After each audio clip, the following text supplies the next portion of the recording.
Ya. Plan de evaluación. Acá está. Interrogación 17 de diciembre. Que eso es el próximo viernes, ¿no? Sí, próximo viernes.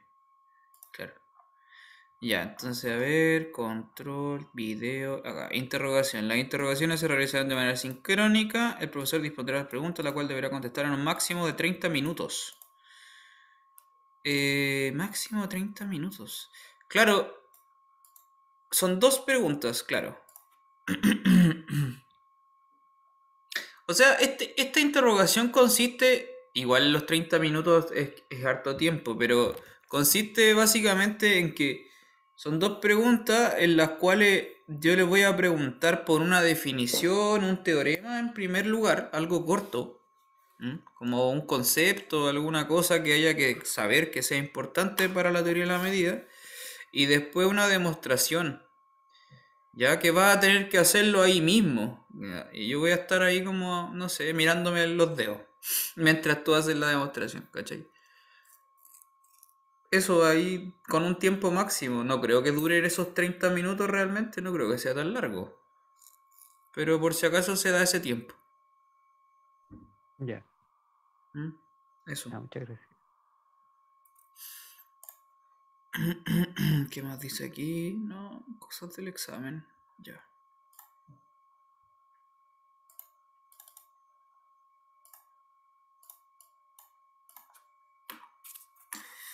Ya, a ver.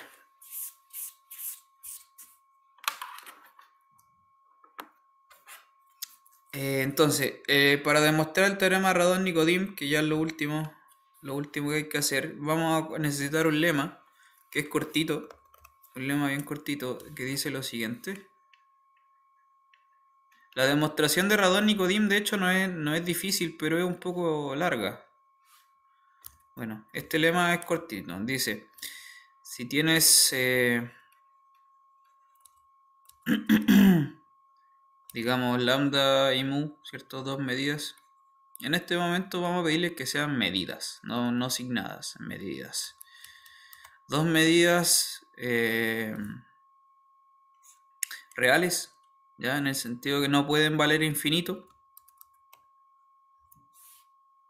Y tales que vamos a pedir que lambda sea uniformemente continua con respecto a mu.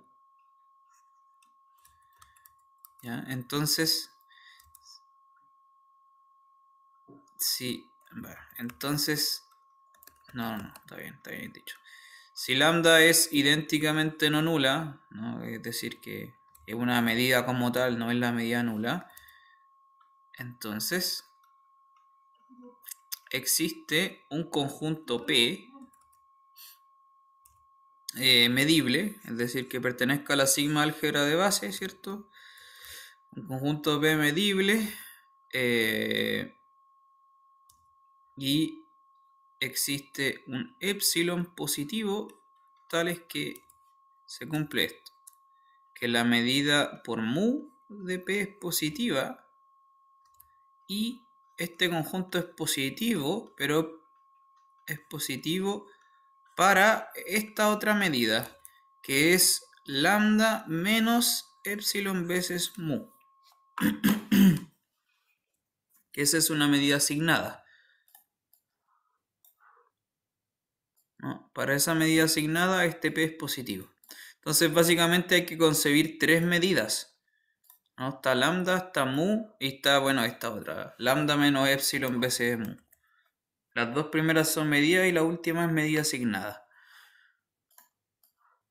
¿Qué dice? Ahí. ¿Ya? No son, en verdad no son, realmente no se requiere nada con lambda y mu, lo único que es que sea, claro, absolutamente continua. Que sea no nula, eso es una petición mínima. Y que sea real, bueno, hay varios casos de medidas en que no necesariamente te da algo infinito. Depende de la sigma álgebra igual.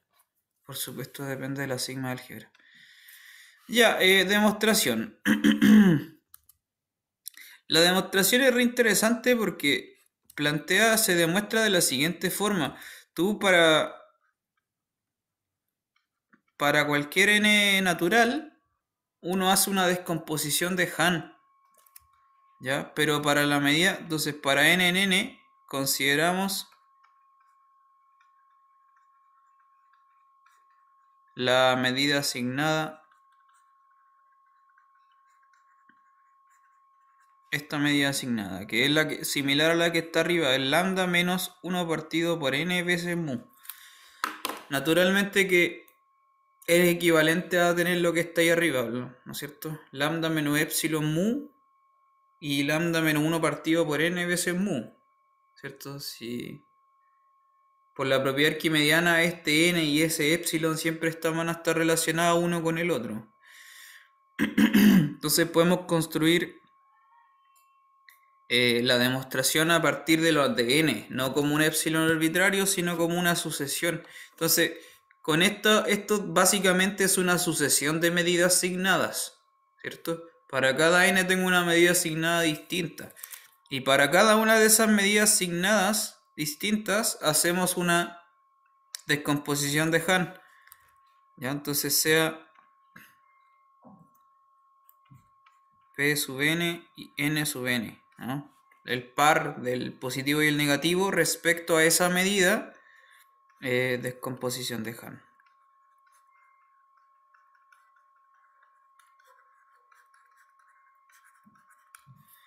Descomposición de Han para esa medida en particular. Entonces tenemos una sucesión de descomposiciones de Han, ¿cierto?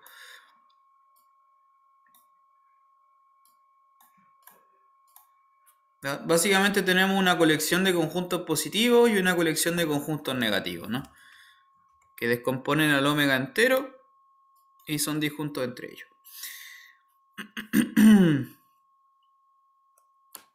Ya, entonces ahora vamos a hacerlo por contradicción, ¿ya? Por contradicción.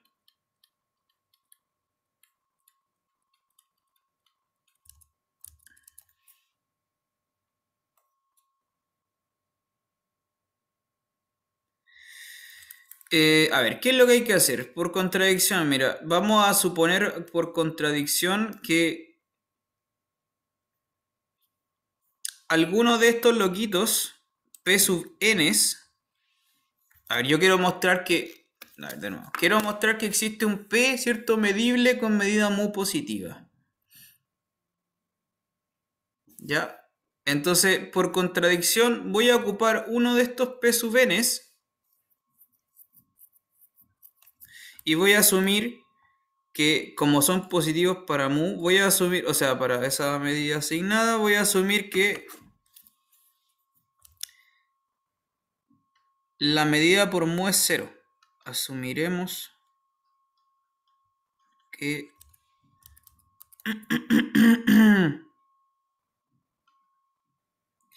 vamos a asumir entonces por el contrario, por puesto que hay que mostrar que existe un epsilon tal que hace esa gracia, vamos a suponer entonces por el contrario que para todo natural, la medida por mu de, de los P sub n vale 0. ¿Cierto? Eso es equivalente a contradecir la tesis, ¿no? Por eso que decíamos de los epsilon y la cuestión. Ya, entonces estoy contradiciendo la tesis, haciendo el argumento por contradicción, pero de una manera equivalente. Ya, entonces si tengo eso, entonces pasan hartas cosas, ¿cierto? Desde aquí la demostración va a salir al tiro, se construye solita porque hay que ensamblar las piezas. Tenemos que mu de los P sub n vale 0. Ya, ¿qué puedo hacer con eso? Como lambda es absolutamente continua con respecto a mu, eso implica al tiro que lambda también vale 0, por ejemplo, de los P sub n. Ya, listo, tenemos eso. También podemos tomar la unión de los P sub n. Y la unión de los P sub n, como mu es una medida, la medida de la unión es menor o igual que la suma de las medidas, también va a valer 0, ¿no? Entonces tenemos... Vamos a notar eso que acabo de decir. Tenemos que la medida de la unión de los P sub n, por supuesto que esto, como es una medida, va a ser más chica que la sumatoria de las medidas, que eso es 0. Por lo tanto, claro, la medida de esta unión es 0. Ya. Pero, claro, en particular para ese conjunto, tomar la unión de los p sub n, ese es un conjunto medible, ¿no es cierto? Con medida mu igual 0, y como lambda es absolutamente continua con respecto a mu, eso implica que lambda de esa unión también vale 0. Entonces, como lambda es absolutamente continuo con respecto a mu, entonces lambda de esta misma unión también vale 0.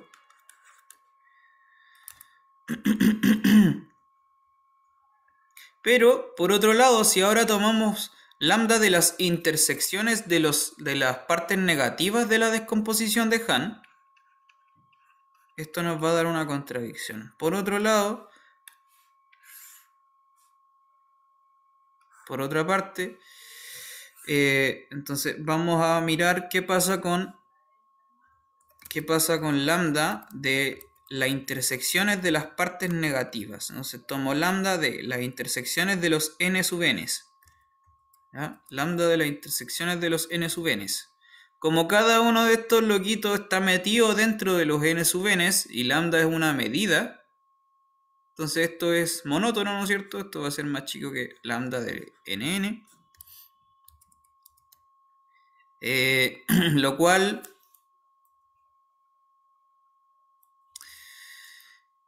Lo cual ese n sub n es negativo para la medida lambda menos 1 partido por n mu.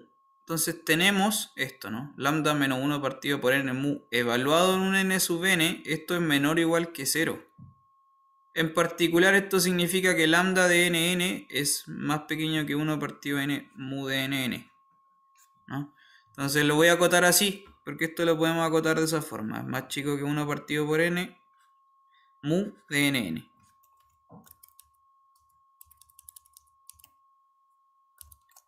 Y ahora, para hacer que esta segunda parte no dependa de n, lo podemos acotar, pues de nuevo usamos la monotonía y monotonicidad y lo acotamos por la medida de mu, perdón, del omega entero.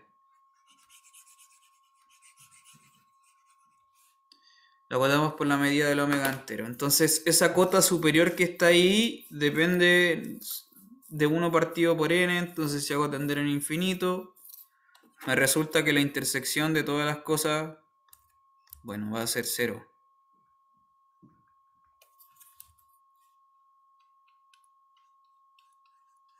Por lo tanto, esto fuerza solamente esto, ¿no? La intersección de todos los n tiene que ser 0 porque es una medida, lambda también es positiva. Pero ahora hay que ensamblar las dos piezas que están acá. Solamente eso, ¿no? Esta que está aquí, esta estrella que está acá, con esta doble estrella que está aquí, y listo, porque la intersección de los NN y la unión de los P sub n están claramente uno relacionado con el otro, ¿cierto? Uno es como el complemento del otro, básicamente. Y eso termina la demostración. Vamos a borrar entonces toda la cuestión que está acá. Borro todo, me quedo solamente con estas dos cosas.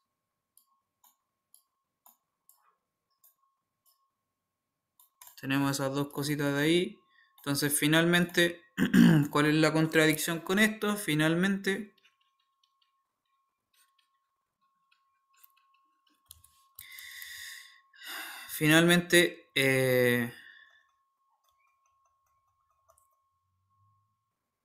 ¿cuál es la contradicción con esto? Y claro, el complemento de la unión de los P sub n, esto es la intersección de los complementos de los P sub n, que es la intersección de los NN, ¿no? Entonces uno es el opuesto del otro.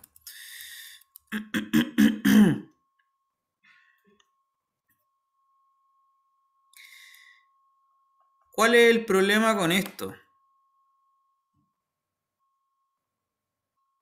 ¿Cuál es la contradicción con esto? La contradicción con esto es que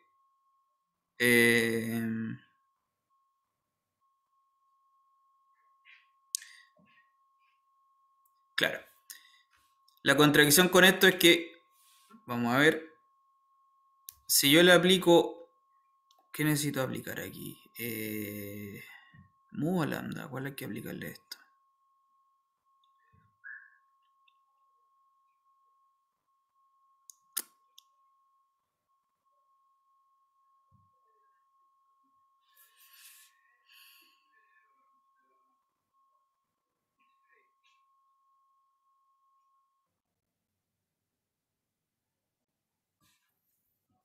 Ah, me perdí en esta parte.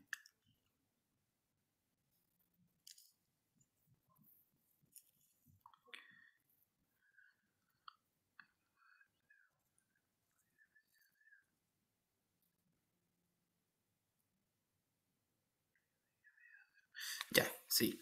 Claro, entonces lo que hay que hacer es aquí aplicarle, perdón, lambda. Y lo que vamos a tener que, claro, esta cosa lo acabamos de mostrar es que tiene medida cero. En conclusión, este conjunto tiene medida cero, ¿cierto? Lambda de la unión de los p sub n tiene medida cero. Pero acá arriba, como mu de los p sub n también tiene medida cero, y habíamos dicho, mu es absolutamente continuo, o sea, lambda con respecto a mu, entonces lambda de esa unión también es cero. Entonces tengo que lambda vale cero, tanto para la unión de los p sub n como para su complemento. ¿Mm? Entonces lambda de los... claro, entonces tengo un conjunto, qué sé yo, lo que sea. Tengo un conjunto, este conjunto cumple que tanto él como su complemento tienen medida cero. ¿Qué significa eso? Que la medida es totalmente nula al final. ¿Mm? Por esto de aquí y por esto de acá, la medida no puede ser otra que la nula. Como son positivas, medidas no negativas por lo menos. Y eso es contradicción porque estábamos suponiendo justamente que lambda era no idénticamente nulas. Listo.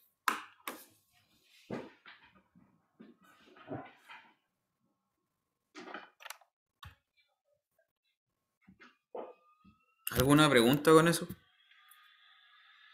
No, profe. ¿Está claro?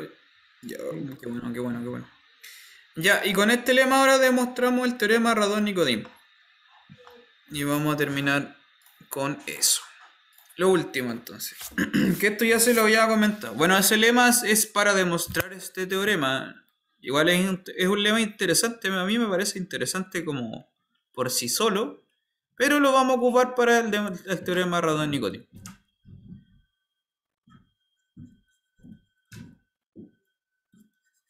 Ya, entonces de nuevo, ¿qué era lo que decía el teorema de Radon-Nikodym?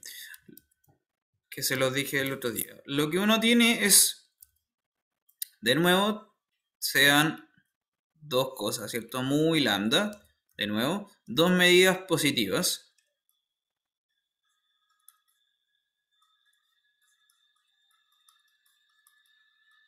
¿Ya? Y también que sean reales, es decir, que no necesariamente valen infinito.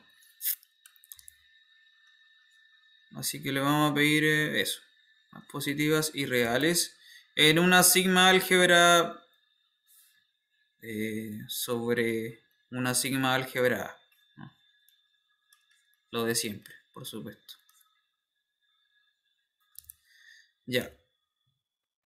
Tales que, de nuevo, vamos a pedirles que lambda sea absolutamente continua con respecto a mu, ¿no? Esa es la hipótesis clave de lo que habíamos conversado, que viene desde la integral, ¿no? Entonces, el teorema de Radon-Nikodym decía que existe una única función integrable, es decir, una función en L1, pero que sea integrable con respecto a la medida mu, ¿cierto? Tal que la medida lambda se puede escribir como la integral de esa función respecto a la medida mu. Ya, esto es para todo en la sigma álgebra. Sí, ya habíamos dicho que esa función f se llama la derivada de Radon-Nikodym.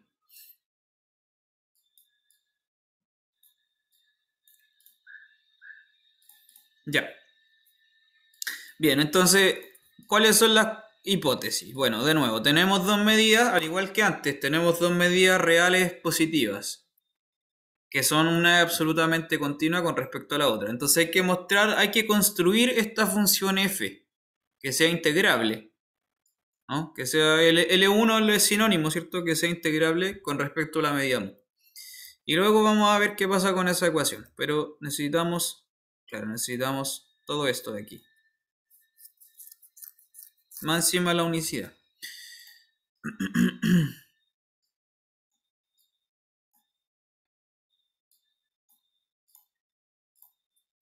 Ya, demostración. Está un poco largo, pero hagámoslo.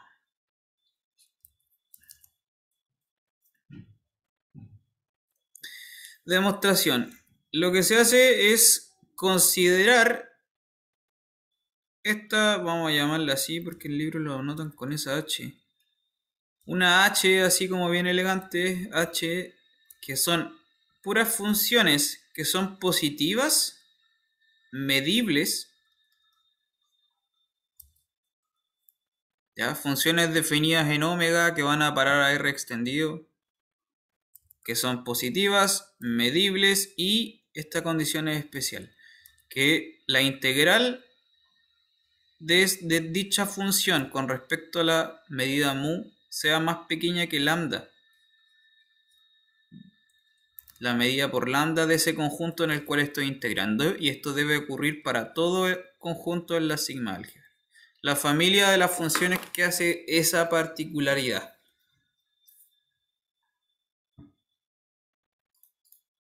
¿Ya? Entonces sea H de esa forma.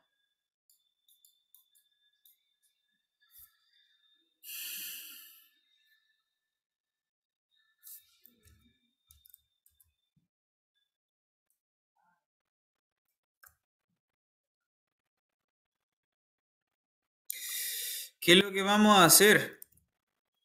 Básicamente lo que vamos a hacer es como la misma construcción que hicimos cuando definimos la integral al principio, la integral de funciones positivas. La integral de funciones positivas, te lo recuerdo, lo definimos como, ¿cierto? Primero definimos la integral de funciones simples, ¿no es verdad?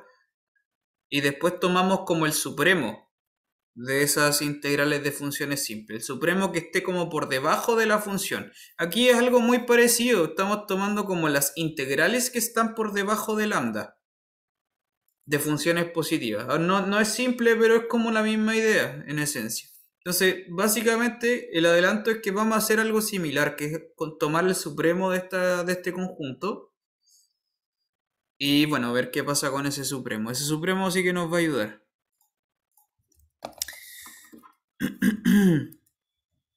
Ya, todo el supremo de, por lo menos el supremo de las integrales, no sé. Vamos a ver, entonces. ¿Qué podemos decir en primera instancia de esta colección? Es que es no vacía, ¿no?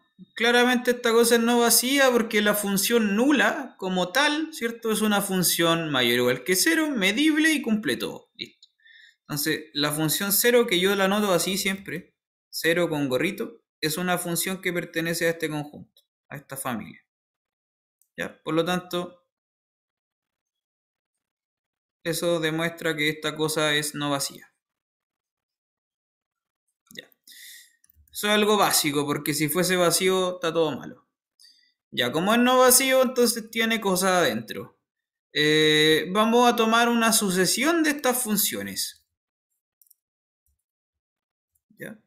Sea, entonces lo vamos a llamar G sub i. Sí, G sub i. Vamos a ponerle G sub i. Una sucesión de funciones de esas funciones en H. ¿Ya? Una colección de infinitas funciones que vivan ahí dentro.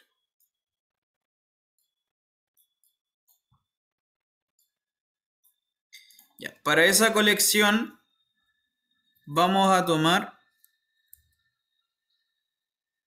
el máximo, ¿vale? Vamos a tomar máximos parciales. Vamos a tomar entonces para cada n voy a definir el máximo, la función máximo de G sub 1, G sub 2 hasta G sub n. Son máximos parciales. La función máximo la habíamos definido alguna vez, ¿no es cierto? Es máximo punto por punto, ¿cierto? Es tomar todos los G sub I de X, compararlos para cualquier X, ver cuál es más grande y me quedo con ese. Eso me da un máximo. Eso es una función nueva y lo vamos a hacer parcial hasta el tope G sub n. ¿Sí? Entonces cuando n tiende a infinito, por supuesto, cuando n tiende a infinito, los f sub n's van a ser una sucesión de funciones súper importantes y que van a converger al supremo de los g. Ya, entonces vamos a mostrar, eso sí, vamos a ver que estas f sub n's pertenecen a esa familia h, ¿ya? Es decir, esta función máximo está bien definida de esa forma. Ya, vamos a definir entonces afirmación a f, afirmación, estos f sub n están en h. Vamos a demostrar ese hecho ahora.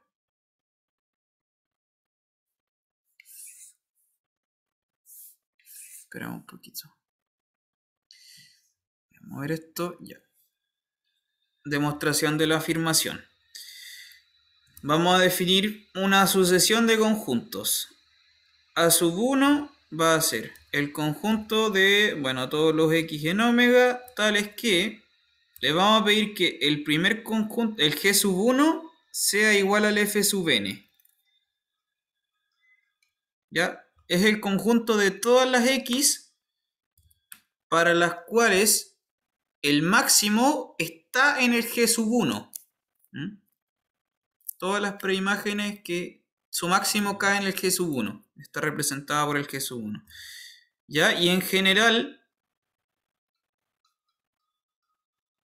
para j que sea más grande que 2 y menor o igual a n, en general voy a tomar el conjunto a sub j como la misma idea, pero los voy a hacer disjuntos. ¿Y cómo lo hago disjunto? Entonces, claro, son todas las preimágenes que caen en G sub j, donde el más grande pasa por G sub j, pero que además, para hacerlo disjunto con los anteriores, les voy a pedir que G sub j sea más grande que los máximos anteriores. ¿Ya? Es decir, G sub j va a ser más grande que los máximos de G1, G2 hasta GJ menos 1.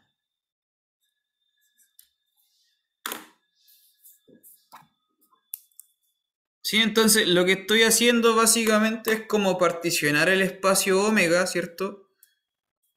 Y más bien estoy como particionando la colección de los G, ¿no? Y mirando los X, que los que son más grandes que están en cada G, los particiono, ¿cierto?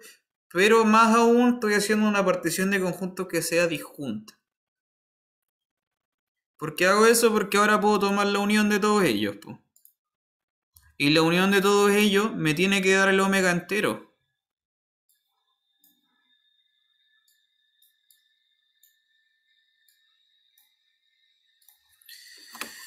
Ya, entonces, por construcción, cada uno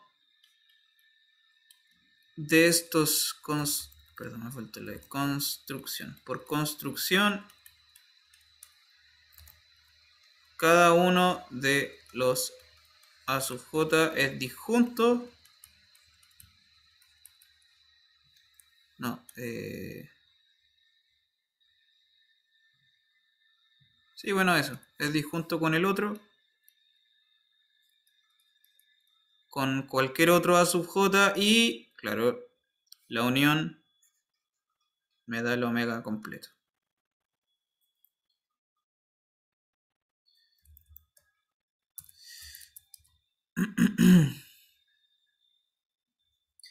Ya.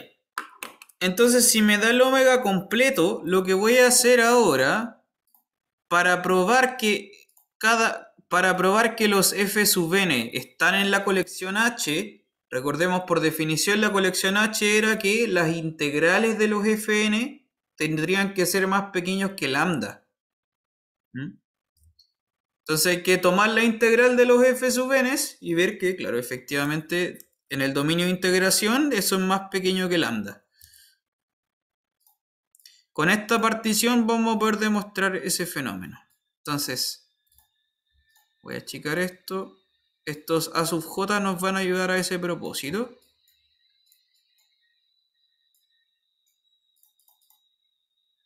Con lo que viene a continuación, que no es difícil, tomamos entonces la integral sobre algún conjunto A arbitrario, cualquiera, de estos f sub n's en la medida mu. ¿Qué voy a hacer?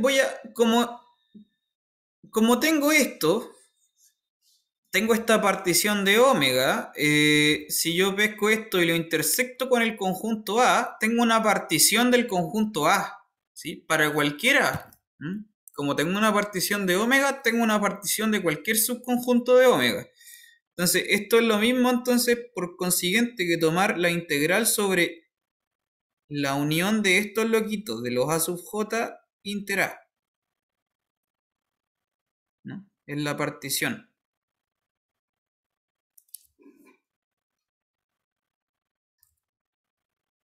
¿Cierto? Que también, como hemos visto,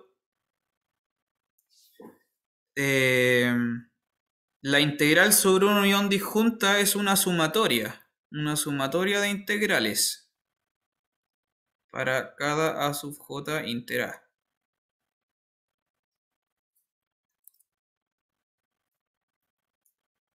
¿Ya? Pero, más aún, claro, por construcción, en cada A sub j, los f sub n's valen g sub j. Entonces, por cómo están definidos los A sub j. Entonces, esto es la sumatoria de j igual a 1 hasta n. De la integral de, en vez de fn, puedo colocar g sub j. A sub j inter A. Y cada g sub j, por definición, ya estaba en h. Entonces, estas integrales ya son menores que lambda. Voy a escribirlo por acá abajo. Esto es más chico que la sumatoria de j igual a 1 hasta n de los lambda de a sub j inter A. La medida lambda del dominio de integración.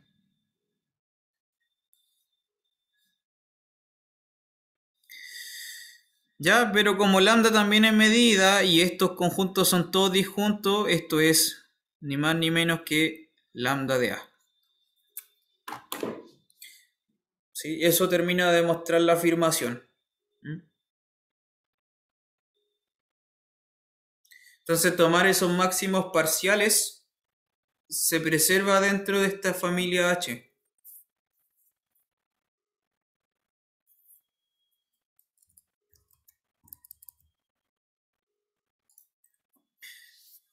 Ya, eso, ¿está claro hasta ahí? ¿Se entendió esa afirmación? Sí, no me quedó claro, eso sí, porque Cuéntame. las integrales de la f sub n eran igual a las integrales de la g sub j. Ah, eso es por cómo está definida la cosa. Mira, es porque veamos la definición acá arriba, que estoy marcando lo voy a marcar con rojo. Porque dentro de los A sub j, por definición, tenemos esto, que cada fn es igual a g sub j. Ah, ya, ya. Si estoy integrando dentro de A sub j, entonces voy a tener esa particularidad. Va a ser igual a g sub j. Ya. Entonces tenemos la afirmación. Voy a borrar todo entonces. Permiso. Borro todo porque voy a volver a lo que estábamos antes de la afirmación que ahora ya está demostrada. Lo que acabábamos de hacer era tomar esto. Teníamos una sucesión de funciones infinitas, una sucesión infinita de funciones en h. Y cada fn se definía como el máximo parcial. Hasta un tope n-ésimo. Entonces esta función probamos que está dentro de h.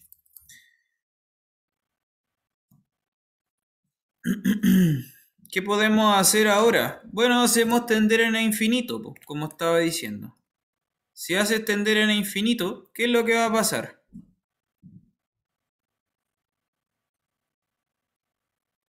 ¿A dónde se va a ir esta cosa? Si yo, claro, tomo el f infinito en esencia, ¿no es cierto? El límite de los fn. ¿Qué es el límite de los fn's? El límite de los fn claramente va a ser el supremo de todos los g, ¿no es cierto? Digamos entonces el límite de los fn es el supremo de todos los g sub j. Y además lo que ocurre es que naturalmente como estoy añadiendo más g sub g, ¿cierto? A ver, lo dije muy mal. Esta sucesión de f sub n, como estoy añadiendo más g's, a medida que el n se va a infinito, voy añadiendo más g's, entonces va a ser un máximo de más conjuntos, de más funciones, mejor dicho. Por lo tanto, eso me da una sucesión creciente, ¿no? Este es un límite, vamos a ponerlo más bien, es un límite creciente. Es una sucesión creciente que converge a un supremo. Como es una sucesión creciente, los f sub n me dan una sucesión creciente dentro de H, puedo aplicar el teorema de convergencia monótona de Lebesgue. Y con eso puedo hacer el límite de la integral y la integral del límite. Tengo una sucesión creciente de funciones no negativas que converge a este coso, que es el supremo. El supremo de los g sub j. Entonces, utilizando el teorema de convergencia monótona,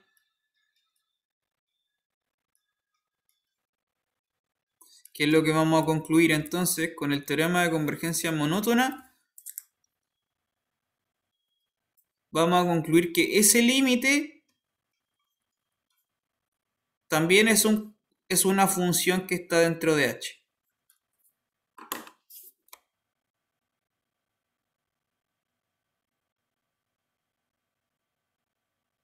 ¿Sí? Porque la integral del límite será el límite de las integrales. Y el límite, si tomo el límite de las integrales, cada una de esas integrales a las cuales le estoy tomando límite es más pequeña que lambda. Es decir, claro, porque son cosas que están dentro de H. Entonces, el límite mismo va a ser más pequeño que lambda. Por lo tanto, esta función límite va a estar en H. Entonces tenemos que para cualquier colección de funciones dentro de H, su supremo también está dentro de H.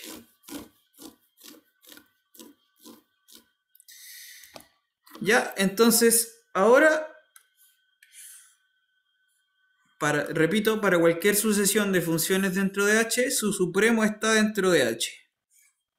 Eso no es que exista el supremo de todo el H, ¿no es cierto? Pero para cada sucesión sí tengo el supremo y puedo tomar su supremo está dentro de H.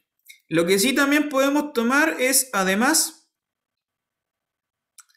mejor dicho, por otro lado, pues sí podemos tomar el supremo de las integrales. Le vamos a llamar beta al supremo, pero de las integrales de todos los g de mu sobre la integral sobre omega, donde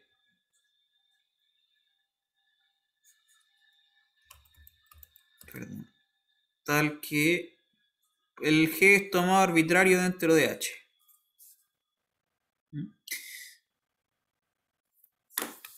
¿Cierto? Estoy tomando, aquí sí que tiene sentido tomar un supremo también, ningún problema. A ese numerito lo vamos a llamar beta.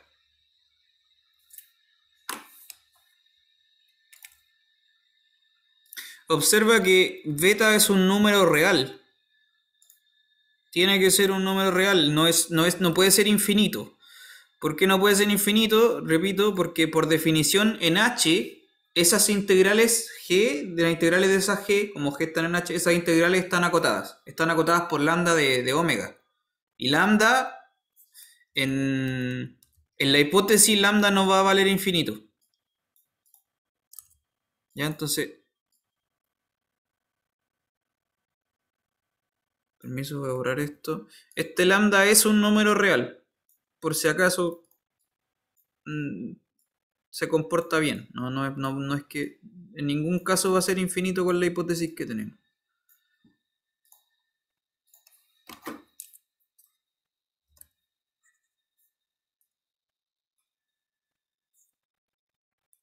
Ya, esto es un número real. De hecho, es un número real más pequeño o menor o igual que lambda de omega, ¿cierto? Ya. Ya. Como tengo ese supremo, puedo tomar una sucesión cuyas integrales converjan a ese supremo. ¿Ya?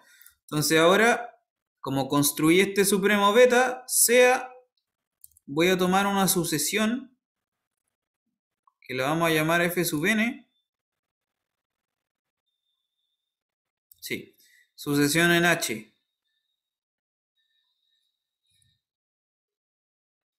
Sucesión en h tal que precisamente la integral de estas f sub n converja a beta, justo a ese beta. Ya, este truco lo hemos usado un par de veces anteriormente, que cuando tomo un supremo de un conjunto puedo tomar como una sucesión dentro de él que converja al supremo justamente.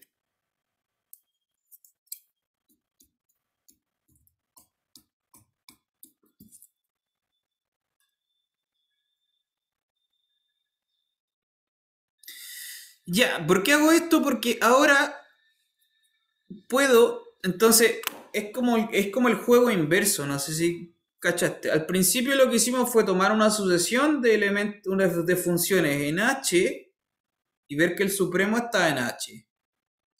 Ahora tomo el supremo de las integrales y tomo por debajo una sucesión de funciones, por al lado una sucesión de funciones cuyas integrales convergen a este supremo.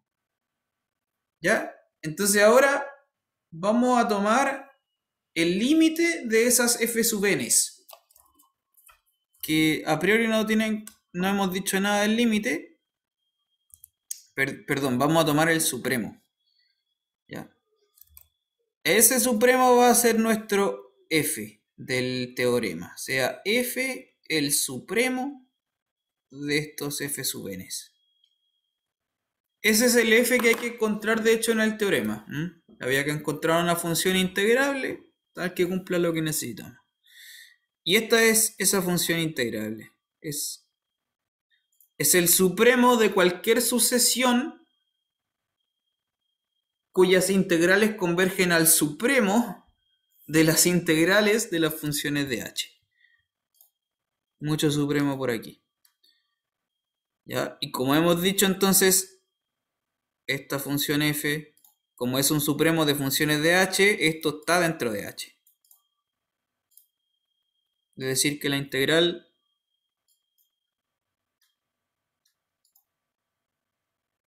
lo que tenemos entonces es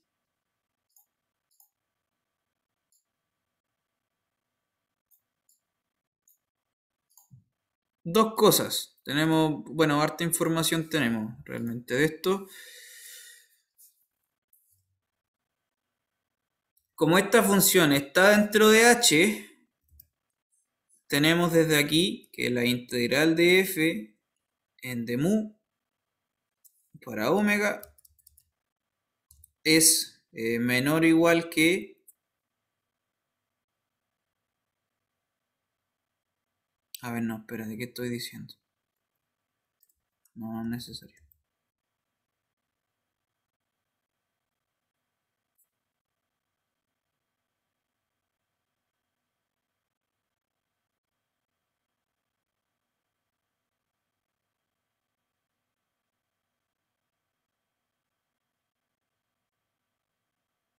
Ah, sí, pues. No, espera, no.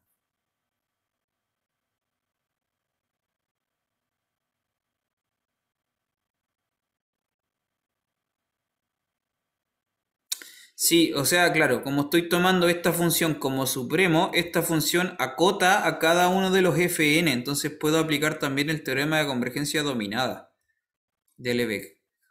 Y eso me indica que puedo dar vuelta a la integral con el límite y por lo tanto uno puede ver, se puede hacer que la integral de esta f es beta.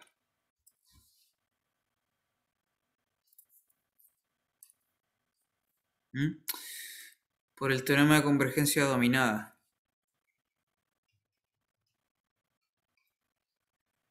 Sí, porque esta función domina a cada uno de los f sub n's cuyas integrales convergen a beta. Entonces la integral del límite, el límite de la integral me va a dar el mismo beta.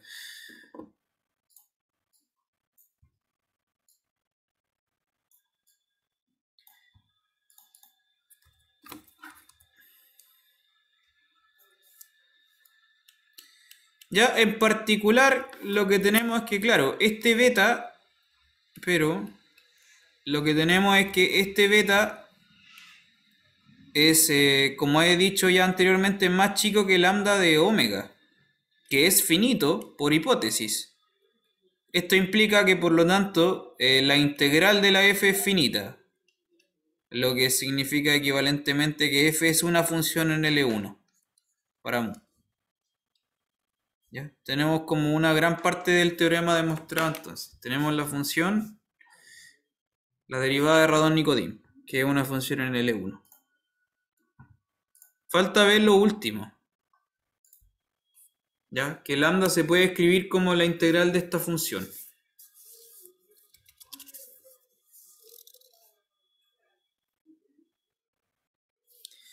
¿Ya? Falta la última parte del teorema. Entonces demostrar y ver que esta f es la derivada de Radon-Nikodym. Entonces para eso vamos a ocupar el lema.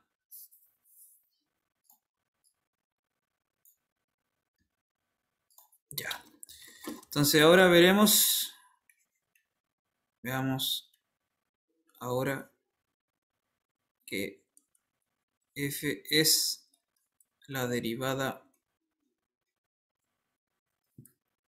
de Radon-Nikodym. Ya veamos que es efectivamente esa derivada. Ya para eso entonces, claro, a lo que hay que hacer entonces de nuevo es hay que demostrar esto, ¿no? Que lambda de E es la integral de f en de mu para cualquier conjunto E, ¿no es cierto? Eso es lo que hay que hacer. Pero, ¿qué podemos hacer? Podemos tomar la resta entre estas dos cosas entonces.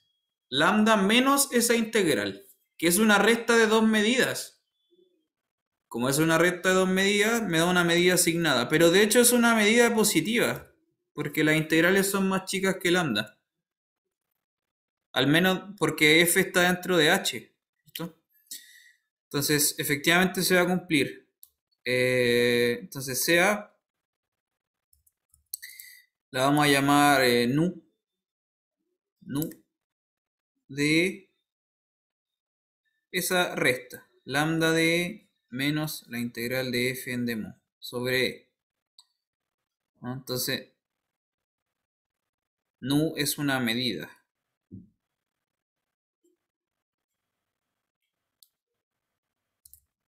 No es una medida asignada, es una medida como tal. Y hay que demostrar que esa medida es idénticamente nula, ¿cierto? ¿Cierto? El equivalente para mostrar la igualdad de arriba, mostrar que esta medida es cero. Si suponemos lo contrario, que la medida no es nula, aplicamos el lema, que precisamente el lema hablaba de medidas cuando no son idénticamente nulas. Entonces aquí vamos a aplicar el lema, vamos a hacer un argumento por contradicción. Entonces suponemos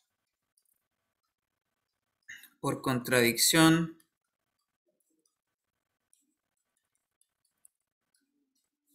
que nu no, vamos, que es así, no idénticamente nula. ¿Mm?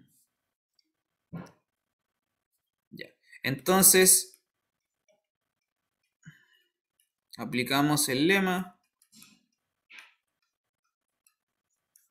¿Qué decía el lema? Que si tengo esa medida no idénticamente nula y y lambda es absolutamente continua con respecto a mu, que lo tenemos por hipótesis también, entonces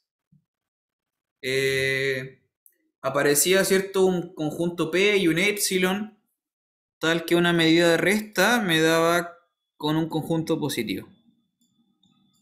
Entonces aplicamos el lema tal cual, y ¿qué es lo que vamos a obtener? Que existe un conjunto medible y existe un epsilon positivo, tal es que, ¿qué era lo que tenía que pasar? Que la medida mu de este P es positiva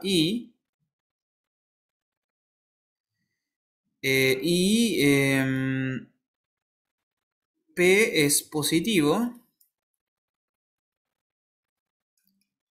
para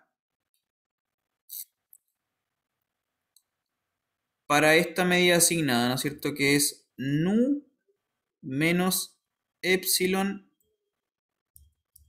mu.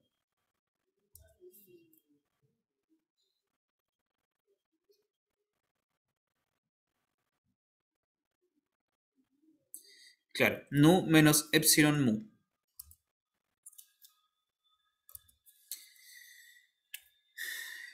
Pero nu, esto es lo mismo que, claro, por otra parte, nu es lambda menos la integral, entonces esta cuestión se escribe de una forma bien grande.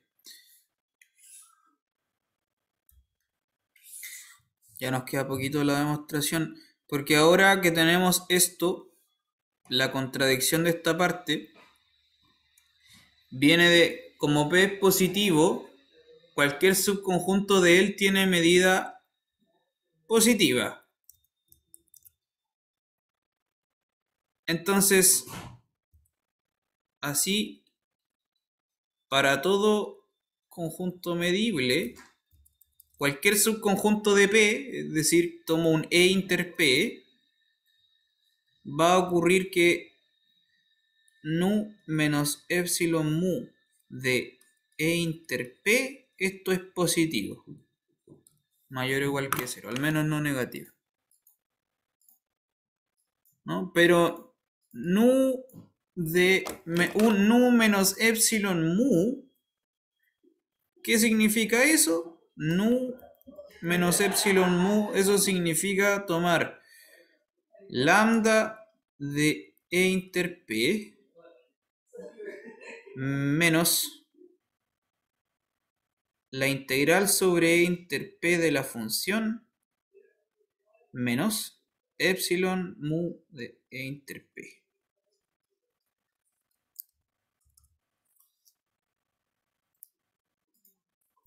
¿Cierto? Pasando esto para el otro lado, entonces me va a quedar así. Tengo eso. Lambda de E inter P es más grande que esa constante.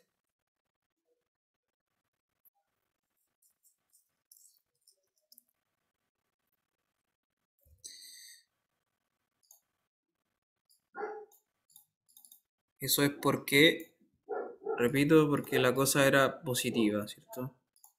Para la medida nu menos epsilon mu. Ya, pero además,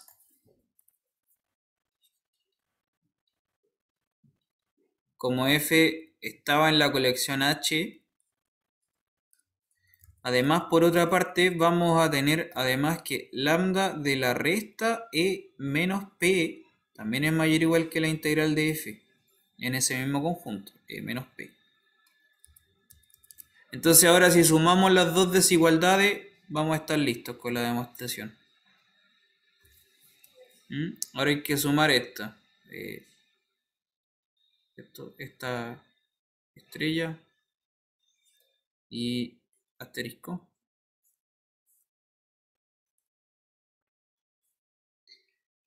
Sumando, ¿qué es lo que vamos a obtener finalmente? Queda poquito para terminar.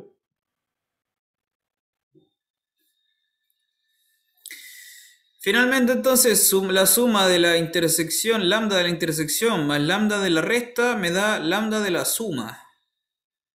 Perdón, de la unión de ambos, lo cual es el E completo, ¿no? Lambda de E va a ser mayor o igual que la suma de ambas integrales. Tengo la integral de f en de mu más epsilon mu de e inter p más la integral de f en de mu. Que lo que ocurre es que, claro, como los dominios de integración de las dos integrales son disjuntos, las puedo juntar en una sola. ¿No? Las puedo juntar en una sola. Esto va a ser lo mismo entonces la integral sobre e de la función. Más epsilon veces mu de e menos p, e inter p. Y ese mu de e inter p, lo voy a borrarlo de acá arriba. Ese mu de e inter p también lo puedo escribir como una integral. ¿Ya? También lo voy a escribir como una integral para poder juntar todas las integrales. Esto es lo mismo entonces que tomar así, ¿cierto? Porque es la medida de un conjunto. Cuando tomáis la medida de un conjunto es lo mismo que integrar sobre ese conjunto, simplemente. Y la integral de la constante, ¿no? Esto es lo mismo que entonces tomar epsilon veces la integral de la función característica. De la función característica en el conjunto P con dominio de integración E en la medida. Entonces ahora puedo juntar ambas integrales en una sola. Y esto es la integral de f más epsilon característica de p. Por la linealidad de la integral.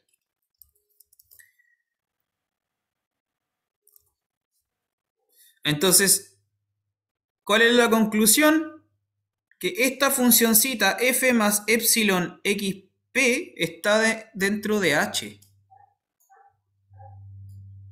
Porque, claro, su integral es más pequeña que lambda. Así entonces, f más epsilon g sub p está dentro de h.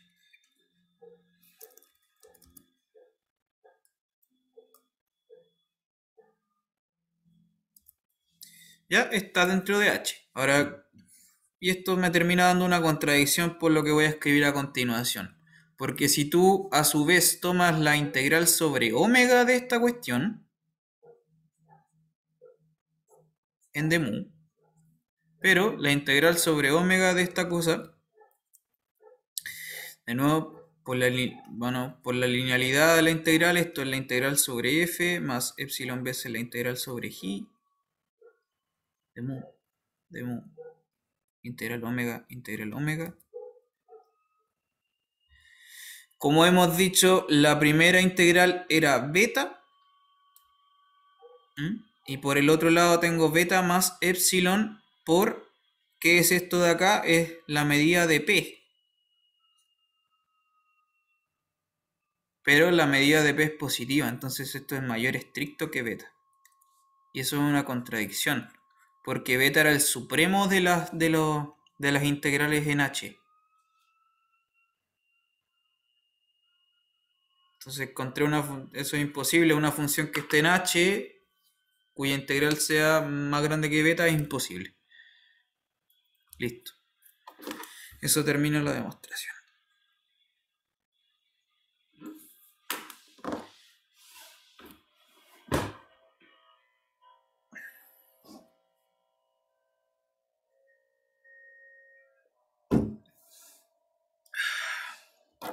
¿Alguna consulta con esto? No, profe. Igual era una demostración re larga en todo caso. Son hartos detalles, fíjate, pero ninguno tan difícil. Yo he visto demostraciones en mi vida que son mucho más enrevesadas, de hecho. Hay algunas demostraciones que son como que te dejan así pensando cómo a esa persona se le ocurrió hacer eso, así de dónde. Pero esta en particular es bastante orgánica, como que se va armando como bien, como puzzle, ¿m? Bastante natural. Sí. Para hacer como uno de esos teoremas tan importantes La demostración igual es como bien natural en todo caso. Ya, pues estamos listos entonces. Terminamos la materia con esto. Ya estamos listos. Entonces nos vemos el próximo viernes para la interrogación. Y ahí es lo último. Ya, profe. Bueno, que esté bien. Nos vemos. Chau, chau. Ya, chao. Chau.